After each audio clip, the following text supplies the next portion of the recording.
آباد سرکار عشق علی تجھ سے تیری اولاد سے پڑھ کر محبت. سبحان اللہ. ظاہراً تو حضور کی کوئی اولاد نہیں ہے لیکن معنن تیری اتنی اولاد ہوگی. اللہ نے ارشاد فرمایا اے محبوب تجھے پریشان ہونے کی ضرورت نہیں ہے. ہم تیرا نام باقی رکھنے کے لیے دنیاوی سہاروں کی ہم کو ضرورت نہیں ہے. یہ دنیا کے لیے دستور ہے کہ اولاد ہو تو نام باقی رہتا ہے. ظاہراً تیری کوئی اولاد نہ ہوگی لیکن معنن تیری روحانی ذریت اتنی ہوگی جو قیامت تک تجھ سے تیری اولاد سے پڑھ کر کے تیرا نام لے. یہ جو اولیاء کرام ہیں یہ اللہ کے رسول کی روحانی ذریت ہے. ہم جو ہیں ہم اللہ کے رسول کی امت بھی ہے اور ان کی روحانی اولادیں بھی ہیں. ذریت لوگ کہتے ہیں کہ کیا ملتا ہے ہماری مجھ سے. آؤ میں آپ کو ایک واقعہ بتاتا چلوں. اور آپ دیکھیں ایک ولیہ ہے جن کا نام ہے حضرت حنا. یہ حضرت عمران کی اہلیہ ہے حضرت حنا. اس چیز کو آپ بہت جو ہے توجہ سے سننا. یہ واقعہ یہ جو باتیں میں آپ کو بتا رہا ہوں یہ ایسا آل ان ون ٹیبلٹ ہے کہ ہر عقیدے کے لوگوں کو آپ بتائیں اور اس سے اس کا جواب چاہیں تو وہ حقہ بکہ ہو جائے گا, لاجواب ہو جائے گا. حضرت عمران کی اہلیہ یعنی آپ کی بیوی ان کا نام ہے حضرت حنا. حضرت حنا کیا دیکھتی ہے ایک جگہ جاتی ہے دیکھتی ہے کہ ایک چڑیا ہے جو اپنی چونچ سے اپنے بچے کو دانہ کھلا رہی ہے. سبحان اللہ. حضرت حنا دیکھتی ہے ایک چڑیا اپنی چونچ سے اپنے بچے کو دانہ کھلا رہی ہے. حضرت حنا جو تھی حضرت عمران کی اہلیہ یعنی ان کی بیوی یہ سن ایاس کو پہنچ چکی تھی. یعنی یہ عورت یہ جو ولیہ تھی اس ایام کو آ چکی تھی کہ جس وقت جس عمر میں عورتوں کو بچے نہیں ہوتے. سن ایاس یعنی اتنی بوڑھی عورت ہو جانا کہ اب اس سے اولاد کی امید نہ رکھی جائے. تو یہ ایسی وقت کو پہنچ چکی تھی کہ ظاہراً ان کی اولاد ہونا ممکن نہ تھا. لیکن جب حضرت حنا نے ایک چڑیا کو دانے ڈالتے ہوئے دیکھا تو کہا مولا تو ہر چیز پر قادر ہے. جب تو ایک چرند پرند کو ایک چڑیا کو اس کے لیے بچہ دے سکتا ہے تو پھر مجھ حنا کو تو اولاد کیوں نہیں دے سکتا کیونکہ ان کی اولاد نہیں ہوئی تھی. اور کہا مولا اگر تو مجھے اولاد دے گا تو میں تجھ سے وعدہ کرتی ہوں کہ میں اللہ کے گھر بیت المقدس مسجد کے لیے اس کو وقف کر دوں گی. اے مولا جب چڑیا کو تو نے بچہ دیا تو میں بھی بے اولاد ہوں مجھے بھی تو اولاد عطا کر. تاریخ کہتی ہے حضرت حنا نے وہاں کھڑے ہو کر کے دعا کیا. ایک چڑیا کو دیکھ کر اللہ نے اسی مقام پر حضرت حنا کی دعا کو قبول فرما لیا. سبحان اللہ. اور کہا تھا حضرت حنا نے اے مولا تو مجھے جو عطا کرے گا اے مولا تو مجھے بیٹا عطا کرے گا تو میں اسے تیرے گھر کے لیے مسجد کے لیے وقف کر دوں گی. مولا تو مجھے اولاد عطا کر. تاریخ بتاتی ہے اللہ نے حضرت حنا کو جو ہے اولاد عطا کی. لیکن آپ نے دعا کی تھی کہ بیٹا کیونکہ مسجد کے لیے نظر مانی تھی ظاہر سی بات ہے وہاں بیٹا ہی وقف کریں گی. لیکن اللہ نے دعا تو قبول کی لیکن جب اولاد ہوئی تو بیٹا نہیں بیٹی کی شکل میں حضرت مریم پیدا ہوئی. سبحان اللہ. حضرت مریم پیدا ہوئی. جب حضرت مریم پیدا ہوئی تو اب حضرت حنا بہت پریشان کہ مولا میں نے تو نظر مانی تھی میں نے تو منت مانی تھی. آج کتنی ہماری خاتون ہوں گے کتنی مائیں بہنیں ہوں گی کتنے نوجوان ہوں گے جنہوں نے سرکار عشق علی سرکار سے بھی منتیں لگائی ہوں گی عرضی لگائی ہوں گی. عرضی لگایا کرو یہ بھی سنت ولیہ ہے سنت انبیاء ہے. منتیں مانا کرو اس لیے کہ کبھی کبھی اللہ جو اپنے مقدر سے نہیں عطا کرتا اللہ تعالیٰ ولیوں کے تصدق میں وہ عطا کرتا. تو حضرت مریم کی شکل میں حضرت حنا کو اولاد ملی. اب حضرت حنا پریشان کہا مولا میں نے نظر مانی تھی اور یہ بیٹی اگر بیٹا ہوتا تو میں اپنی منت کو پوری کرتی ان کو مسجد میں لے جاتی وقف کر دیتی. یہ تو بیٹی ہے اس کی حفاظت سیکورٹی کا عالم مولا میں کیا کروں. تو حضرت حنا کی ایمان کی غیرت تو یہی کہہ رہی تھی کہ بچی کو گھر میں رکھ لیا جائے اور منت کو پورا نہ کیا جائے. لیکن منت کا تقاضا تھا کہ اے حنا تم نے رب سے وعدہ کیا ہے لہذا وعدہ پورا کرنا پڑے گا اور منت بھی پورا کرنی پڑے گی. اب حضرت حنا پریشان ایمان کہے غیرت کہے کہ بیٹی کو گھر میں رکھ لوں لیکن منت کا تقاضا کہ مسجد کو وقف کر دوں، بالآخر آپ نے چاہا کہ میں انہی بیٹی مریم کو، اپنی بیٹی کو بیت المقدس کے لیے وقف کر دیتی ہوں۔ تاریخ شاہد ہے، حضرت حنا اپنی بیٹی مریم کو لے کر کے بیت المقدس آتی ہے، سبحان اللہ، مسجد میں آتی ہے اپنی منت کو پوری کرنے کے لیے۔ اور خدا کی قدرت تو دیکھو، جب حضرت حنا اپنی بیٹی مریم کو لے کر کے مسجد بیت المقدس پہنچی تو دیکھا کہ وہاں حضرت مریم کے خالو زکریا موجود ہے، سبحان اللہ۔ حضرت حنا کے دل میں دل آ گیا، کہا میں ڈر رہی تھی میری بچی کا کیا ہوگا، کہا ان کے خالو زکریا موجود ہے، چلو بیٹی کو ان کی تحویل میں دوں گی، ان کے سپرد کر دوں گی، یہ رشتہ دار ہیں خیال کریں گے، یہ خالو ہے بہت زیادہ خیال کریں گے۔ لیکن حضرت حنا نے دیکھا کہ جب وہ اپنی بیٹی مریم کو لے کر بیت المقدس پہنچتی ہے تو دیکھتی ہے وہاں جتنا خادموں کا عملہ تھا، جتنے خدام تھے مسجد کی صفائی کے لیے، وہ سارے آ گئے اور حضرت حنا سے عرض کرنے لگے، اے مائی یہ بیٹی ہمیں عطا کر دو، یہ بیٹی ہمیں عطا کر دو، ہم اس کی پرورش کریں گے، ہم اس کو پالیں گے، ہم اس کو بڑا کریں گے، ہم اس کی خدمت کریں گے۔ جب اتنا چاروں طرف سے اصرار ہوا، وہاں کے سارے خادم جو ہے حضرت حنا کے پاس عرضی دینے لگے تو حضرت حنا نے کہا میں کسی کا دل توڑنا نہیں چاہتی، میری ایک بیٹی کو سب پالنے کے خواہش مند ہے، سب اس کی خدمت کرنے کے خواہش مند ہے۔ حضرت حنا نے چاہا کہ اب میں قرآن اندازی کا انتخاب کروں۔ حضرت حنا نے پرچیاں لوگوں کے نام لکھے، قرآن اندازی کرنا شروع کیا۔ پہلی مرتبہ قرآن اندازی کی گئی تو حضرت زکریا کا نام نکلا، دوسری مرتبہ قرآن اندازی کی گئی تب حضرت زکریا کا نام نکلا، تیسری مرتبہ پھر قرآن اندازی کی گئی، حضرت زکریا کا پھر نام نکلا، تین مرتبہ قرآن اندازی کی گئی، تینوں مرتبہ زکریا کا نام نکلا۔ حضرت حنا نے اپنی پیاری بیٹی مریم کو حضرت زکریا کے حوالے کر دیا اور دے کر کے چل دی۔ حضرت زکریا نے کیا کیا کہ مریم کے لیے محراب بنا دی، ایک طاق بنا دی اور وہاں جو ہے حضرت مریم کو رکھ دیا، اور جیسے ہی وقت ہوتا کھانے پینے کا حضرت زکریا محراب پر سیڑھی لگا کر خردونوش کا سامان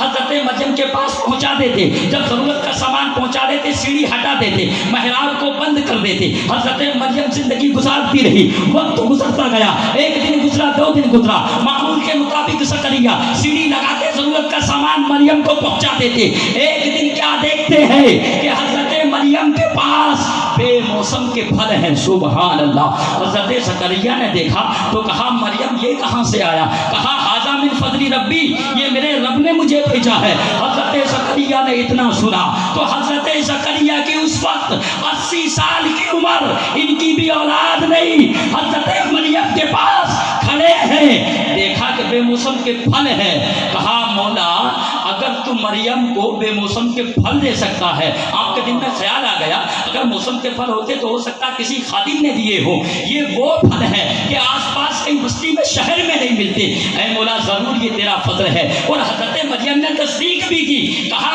ھذا من فضل ربی، اے زکریا ماں خالو جان یہ اللہ نے مجھے عطا کیا ہے۔ حضرت زکریا وہاں کھڑے ہیں محراب پر حضرت مریم کے اور کہتے ہیں فوراً دل میں خیال آیا 80 سال عمر ہے، بیٹا نہیں ہوا، کہا مولا اگر تو مریم کو بے موسم کے پھل دے سکتا ہے تو پھر زکریا کو اولاد عطا کر دے، سبحان اللہ۔ تاریخ شاہد ہے ابھی اللہ کے پیغمبر زکریا نے دعا کی، اللہ نے دعا کو قبول کر لیا اور بیٹے کی خوشخبری دے دی، سبحان اللہ۔ اب توجہ کا امتحان ہے، یہی جملے جو ہے تقریر کی جان ہے اور یہی آپ کے عشق کا امتحان ہے۔ جو بات بتانا چاہتا ہوں وہ یہ، اب آپ سنو کہ حضرت زکریا دعا کر رہے ہیں کہ مولا مجھے بیٹا عطا کر دے، کھڑے کہاں پر ہیں؟ محراب مریم پر۔ کہاں کھڑے ہیں؟ محراب مریم پر۔ اور آج ہم کہاں بیٹھے ہیں؟ در کشت علی پر، سبحان اللہ۔ وہ کیا کر رہے ہیں؟ دعا، مولا بیٹا عطا کر دے۔ اور ہم بھی یہاں کیا مانگ رہے ہیں؟ دعا کہ سرکار ہم پر کرم کر دو، پریشان ہے، روزگار نہیں ہے روزگار سے جوڑ دو، بیٹا نہیں ہے بیٹے عطا کر دو، رزق میں تنگی ہے کشادہ کر دو، سوانح غربت کا مذاق مذاق اڑاتا ہے، چھت نہیں ہے میری چھت کا انتظام کر دو۔ ہم یہی تو سرکار سے آج مانگنے آئے ہیں۔ تو محراب مریم پر ایک اللہ کا پیغمبر دعا کر رہا ہے۔ حضرت میں آپ سے ایک اور چیز پوچھنا چاہتا ہوں، یہ مریم کون ہے؟ اللہ کی قسم مریم نہ نبی ہے نہ رسول ہے۔ کوئی اس لیے کہ کوئی عورت نبی رسول بن ہی نہیں سکتی، اس لیے کہ نبی اور رسول جو ہے یہ اللہ کی طرف سے مردوں کے لیے خاصہ ہے۔ تو مریم نہ نبی ہے نہ رسول ہے، اور حضرت زکریا یہ اللہ کے پیغمبر ہیں۔ سبحان اللہ۔ اب آپ دیکھیں کہ اللہ کا پیغمبر مریم کی چوکھٹ پر کھڑے ہو کر دعا کر رہا ہے، اور مفسرین لکھتے ہیں کہ یہ مریم کون ہے؟ مریم ولیہ نبی اور رسول نہیں، اور زکریا اللہ کے پیغمبر ایک نبی ولی کی چوکھٹ پر کھڑے ہو کر دعا کرتا۔ سبحان اللہ۔ سنیو، غور کرو، اپنے مقدر پر جھومو کہ ہم اگر اولیاء سے مانگتے ہیں کوئی شرک نہیں، سنت انبیاء کرتے ہیں، سنت انبیاء کرتے ہیں۔ علماء کرام کی توجہ، ایک پیغمبر ولیہ کی چوکھٹ پر دعا کر رہا ہے۔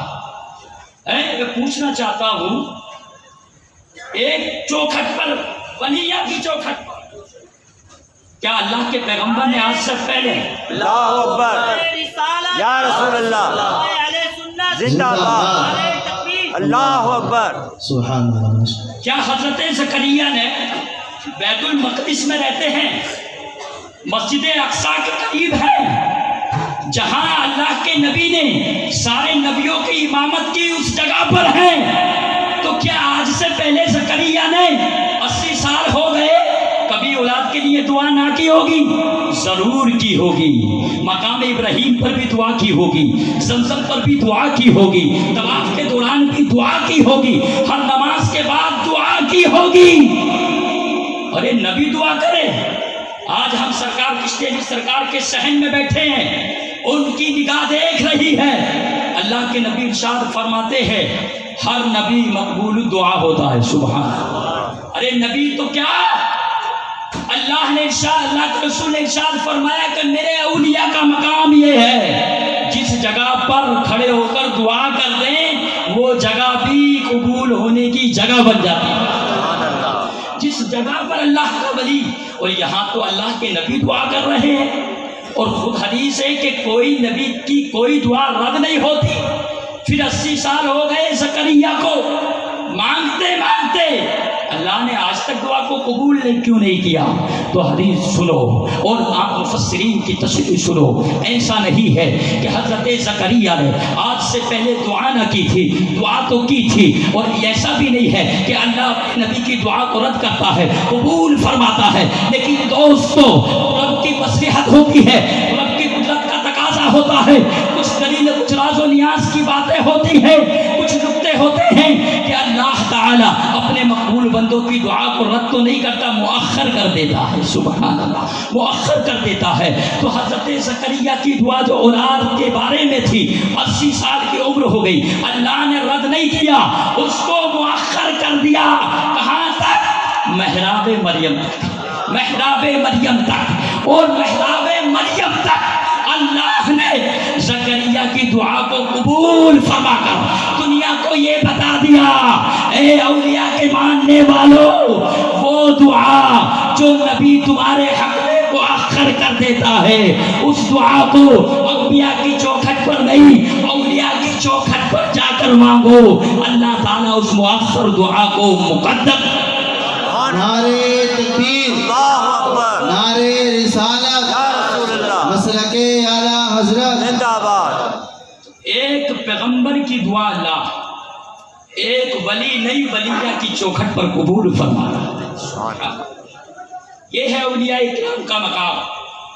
اس لیے کہ اولیاء کرام جو ہوتے ہیں یہ بنتے نہیں ہیں ولی، ولی کوئی خود نہیں بنتا۔ پیر صاحب تو بن سکتے ہیں، مرید بنا سکتے ہیں، منسٹر بن سکتا ہے انسان، عوام بناتی ہے، لیکن یہ جو ولی ہوتا ہے رب کا، اس کو عوام نہیں بناتی۔ سرکار کشتی علی سرکار کو ولی ہم نے نہیں بنایا، بانسواڑہ کی عوام نے نہیں بنایا، مستان سے سرکار کو ادے پور نے نہیں بنایا، غوث کو غوث عوام نے نہیں بنایا، خواجہ کو خواجہ عوام نے نہیں بنایا، اس لیے کہ جو دنیاوی لیڈر ہوتا ہے وہ عوام کا چنا ہوتا ہے، نمائندہ ہوتا ہے، لیکن یہ جو اللہ کے ولی ہیں یہ ہمارے تمہارے چنے ہوئے نہیں ہوتے بلکہ اللہ کے چنے ہوئے ہوتے ہیں۔ سبحان اللہ، ان کا انتخاب جو ہوتا ہے وہ اللہ تعالی فرماتا ہے۔ اور یہ بھی یاد رکھنا، صرف نمازوں سے ولی نہیں بنا جاتا، مانے نمازیں ہماری ہے، ہم نماز ضرور پڑھیں گے، روزے ہمارے ہیں، ہم روزے ضرور رکھیں گے، زکوٰۃ ہم نے ادا کرنی ہے، ہم زکوٰۃ ادا ضرور کریں گے، لیکن صرف نمازوں سے کوئی ولی نہیں بنتا، صرف زکوٰۃ سے کوئی ولی نہیں بنتا، صرف عبادت سے کوئی ولی نہیں بنتا۔ اس لیے کہ اگر صرف نمازوں سے ولی بنا جاتا تو غیروں میں سجدے ہی سجدے ہیں، کتنے ولی ہوتے، لیکن ایسی جھوٹی قسمت ہے ان کی کہ نمازی تو سب ملیں گے، ولی اللہ کا ایک نہیں نظر آتا ہے۔ یہ ولی کا ہونا بھی ہم سنیوں کا مقدر ہے، اللہ نے غوث بھی عطا کیا، خواجہ بھی عطا کیا، اور ہمارے قریب بستیوں میں اللہ نے ولیوں کو بھی۔ صرف نمازوں سے بھی ولی نہیں بنا جاتا، صرف زکوٰۃ سے بھی ولی نہیں بنا جاتا، ہاں نماز بھی ضروری ہے۔ ایسا نہیں اس لیے کہ ہم تو غوث کے ماننے والے ہیں، غوث اعظم تو وہ تھے کہ جنہوں نے 40 سال تک عشاء کے وضو سے فجر کی نماز پڑھا تھا۔ سبحان اللہ۔ اب اگر ہم ان کے ماننے والے ہیں تو چلو اتنا نہ صحیح کہ عشاء کے وضو سے فجر پڑھیں، تو کم سے کم اتنا تو کیا کرو کہ عشاء کے وضو سے عشاء پڑھ لیا کرو اور فجر کے وضو سے فجر پڑھ لیا کرو، کیونکہ ہم غوث کے ماننے والے ہیں، ہم غوث کے ماننے والے ہیں۔ مجمع الزوائد میں ہے، آقا نے ارشاد فرمایا کہ میرا ولی وہ ہوتا ہے جسے دیکھ کر اللہ یاد آ جاتا ہے۔ سبحان اللہ۔ تو میں نے عرض کر رہا تھا کہ نہ صرف نماز سے ولی بنا جاتا، نہ صرف عبادت سے ولی بنا جاتا، نہ صرف زکوٰۃ سے ولی بنا جاتا، بلکہ ہمارا عقیدہ تو یہ ہے کہ اللہ تعالیٰ جس کو ولی بنانا چاہتا ہے وہ پیدا بعد میں ہوتا ہے، پہلے اللہ تعالیٰ اس کی ماں کی گود سے اس ولی کی ولایت کا اعلان۔ سبحان اللہ۔ نعرہ تکبیر، نعرہ رسالت، نعرہ حیدری۔ تو اولیاء کرام سے ملتا کیا ہے؟ میں نے آپ کو بتایا کہ ایک پیغمبر کو اللہ ولی کی چوکھٹ پر اولاد کی نعمت عطا کر رہا ہے۔ سبحان اللہ۔ ابھی ماہ رضا چل رہا ہے، اعلیٰ حضرت علی الرحمہ بحر العلوم کاشف الغمہ امام الائمہ، اعلیٰ حضرت کو خود معرفت کہاں سے ملی؟ اولیاء کرام کے فیضان سے اعلیٰ حضرت کو معرفت۔ 11ویں شریف کی شب ہے، اعلیٰ حضرت اور سید محدث سورتی دونوں چارپائی پہ بیٹھے ہوئے ہیں۔ سبحان اللہ۔ اعلیٰ حضرت کا حوالہ دینے لگا ہوں، میں تقریر کر رہا ہوں، توجہ سے سنوئے۔ سید محدث سورتی اور اعلیٰ حضرت علی رحمہ دونوں چارپائی پہ بیٹھے ہوئے ہیں۔ باتوں باتوں میں محدث سورتی نے اعلیٰ حضرت سے کہا، حضرات اور حضرتوں میں وہ چیز نظر نہیں آتی جو چیز جو معرفت آپ میں نظر آتی ہے۔ اسی درمیان 11ویں شریف کے چاول کی پلیٹ آ گئی، سید محدث سورتی نے اعلیٰ حضرت کے آگے وہ پلیٹ کیا 11ویں شریف کے چاول کی، اسی دوران اس پلیٹ سے 11ویں شریف کے جو چاول تھے وہ چاول زمین پر گر گئے۔ اعلیٰ حضرت کتنا ادب، سیدوں کا الگ، یہاں چاولوں کا ادب دیکھیں۔ سبحان اللہ۔ ایک سید نے جب پلیٹ دی اور جب 11ویں شریف کے چاول تناول کے دوران کچھ زمین پر گر گئے، اعلیٰ حضرت چارپائی سے نیچے اتری اور اتر کر کے نیچے ان گرے ہوئے چاولوں کو اعلیٰ حضرت نے اپنی آنکھ کی پلکوں سے اٹھایا۔ آنکھ کی پلکوں سے اٹھایا اور اٹھا کر کے ہتھیلی پہ رکھا اور رکھ کر کے بسم اللہ شریف پڑھ کر کے کھا گئے۔ سبحان اللہ۔ سید محدث سورتی نے کہا کہ اور حضرت کے یہاں وہ معرفت کی شے نظر نہیں آتی، تو اعلیٰ حضرت نے کہا حضور اپنی آنکھوں سے دیکھ نہیں لیا، یہ سارا فیضان بغداد کے شہنشاہ غوث اعظم۔ سبحان اللہ، سبحان اللہ۔ تو یہ جو اولیاء کرام ہوتے ہیں ان سے جب نسبت ہمیں ہوتی ہے تو ہماری قسمتیں جاگ جاتی ہیں۔ سبحان اللہ۔ کیا ملتا ہے؟ اللہ نے اولیاء کرام کو وہ طاقت و قوت عطا کی ہے. ایک بہت پیارا واقعہ مجھے یاد آ رہا ہے. حضرت خواجہ اجل اپنے مریدوں کے ساتھ سفر کر رہے تھے. راستے سے گزر رہے تھے، گزرتے راستے سے حضرت خواجہ اجل رحمۃ اللہ تعالی علیہ کا اپنے مریدوں کے ساتھ گزرنا قبرستان سے ہوا. جب قبرستان سے گزرے تو حضرت خواجہ اجل اپنے مریدوں سے الگ ہوئے اور قبرستان کے اندر یوں کر کے بیٹھ گئے. بہت دیر تک بیٹھے رہے. آپ پریشان تھے. کچھ دیر بعد آپ اٹھے اور جب اٹھے تو مسکرانے لگے. سبحان اللہ. مریدوں نے کہا حضور سمجھ نہیں آیا، اچانک آپ قبرستان میں بیٹھ گئے اور وہاں آپ بہت دیر تک پریشان حال تھے. آپ کے چہرے پر جو ہے آثار تھے، مطلب مردگی تھی، لیکن اس کے بعد میں آپ مسکرا رہے تھے. حضور آپ راز بتائیں یہ کیا وجہ تھی؟ آپ پہلے تو جو ہے بزرگا چہرہ تھا، پھر آپ مسکرانے لگے. تو خواجہ اجل نے کہا اے لوگوں سنو، جب ہم یہاں سے گزر رہے تھے تو میں کیا دیکھتا ہوں کہ ان قبر والوں پر قبرستان میں عذاب ہو رہا ہے. سبحان اللہ. بتائیے، لوگ کہتے ہیں کہ یہ ولیوں کو کیا پتا ہے، ایک اللہ کا ولی جا رہا ہے، اس کو یہ معلوم ہے قبر میں کیا ہو رہا ہے. کہا اے مریدو سنو، میں جب گزر رہا تھا تو قبر والوں پر عذاب ہو رہا. کہا حضور پھر کیا ہوا؟ کہا جب میں وہاں بیٹھا میں نے دعا کی اے اللہ تو ان مردوں سے عذاب کو اٹھا لے.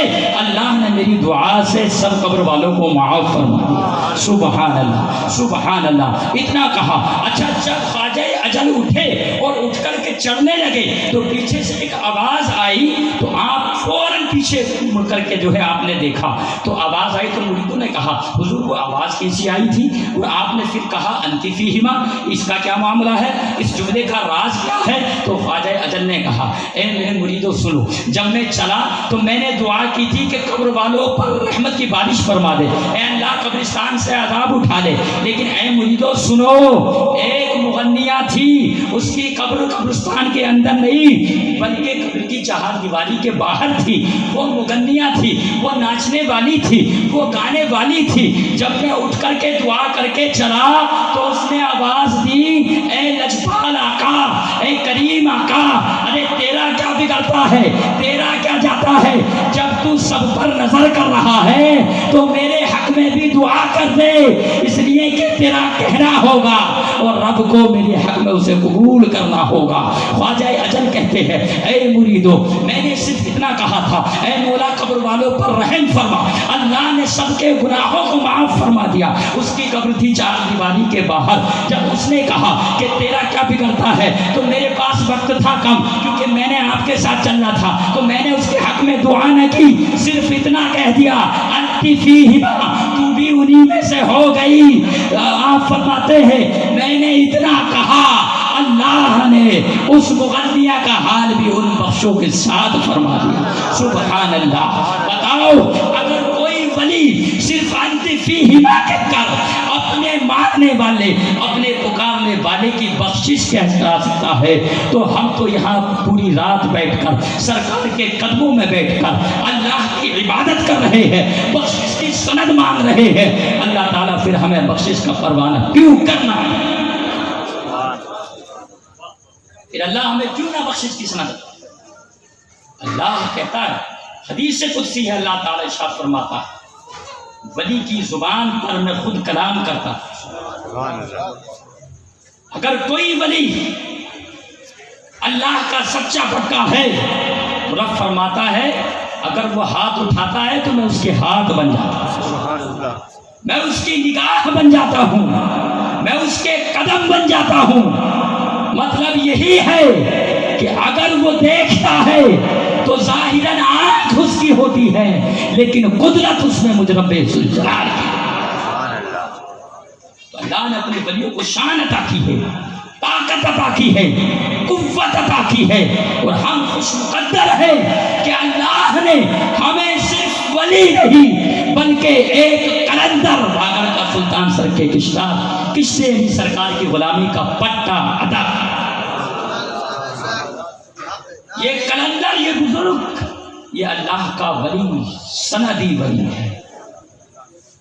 یہاں کتنے علماء ہم نے آ کر گئے یہاں اور کہتے سنا ہے کہ جب ہم اس در پر پہنچے تو روحانیت کا منظر نظر آیا.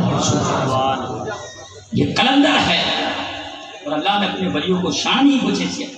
اور سنیے ملتان کی سرزمین بابا فرید گنج شکر رحمۃ اللہ تعالی علیہ، آپ بیٹھے ہیں اور آپ کے پاس آپ کا خادم بھی بیٹھا ہوا ہے، بابا صاحب بیٹھے ہیں، خادم بھی بیٹھا ہے۔ اچانک کیا دیکھتے ہیں کہ باہر ایک نکار چین پکارنے والا پکار رہا ہے، اعلان کر رہا ہے کہ جنت لے لو، جنت لے لو، جنت لے لو۔ بابا صاحب بیٹھے ہیں، خادم بھی بیٹھا ہے، اور باہر ایک کوئی پکارنے والا پکار رہا، مفت جنت لے لو، بغیر حساب کتاب جنت کا ٹکٹ لے لو۔ تو بابا صاحب بیٹھے تھے اور خادم آپ کے پاؤں دبا رہا تھا، تو کہا بابا نے کہ جانا، باہر اعلان ہو رہا ہے، جنت کا پاؤں کیوں دبا رہا ہے، جا جنت لے لے۔ تو وہ خادم بھی خادم تھا، پروردہ تھا، اس نے کہا پاؤں تو دبا رہا تھا، پاؤں کی طرف اشارہ کر کے حضور میں نے تو جنت پہلے ہی لے رکھی ہے۔ سبحان اللہ۔ بابا فرید صاحب نے کہا جانا، باہر جنت پڑ رہی ہے، جنت لے لے۔ خادم نے کہا حضور خدمت کر رہا ہوں، جنت پہلے ہی لے رکھی ہے۔ کہا جا باہر لے لے۔ کہا نہیں میں نے لے رکھی ہے۔ کہا اچھا جی یہ معلوم ہے یہ باہر کون پکار رہا ہے اور کس کے اعلان ہو رہا ہے؟ کہا حضور آپ بتا دیں، مجھے تو نہیں معلوم۔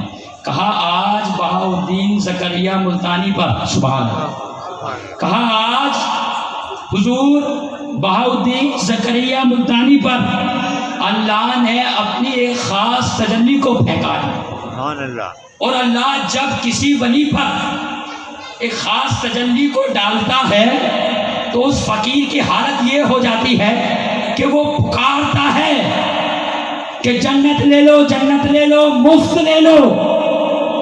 کہا اے خادم سن، بہاؤالدین بھائی زکریا ملتانی پر اللہ نے آج ایک معمولی تجلی ڈالی ہے، تو یہ فقیر چیخ چیخ کر کہہ رہا ہے جنت لے لو، جنت لے لو۔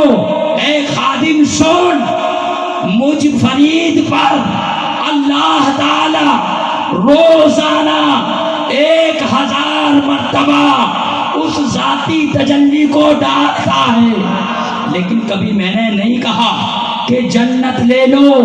حالانکہ عالم یہ ہے اگر کوئی گناہگار میری گلی سے گزر جائے اللہ اس کو معاف فرما کر جنت کا ٹکٹ عطا، سبحان اللہ، سبحان اللہ، جنت کا ٹکٹ عطا فرما دیتا ہے، سبحان اللہ۔ صرف گلی سے گزر جائے۔ تو یہ ولی ہے،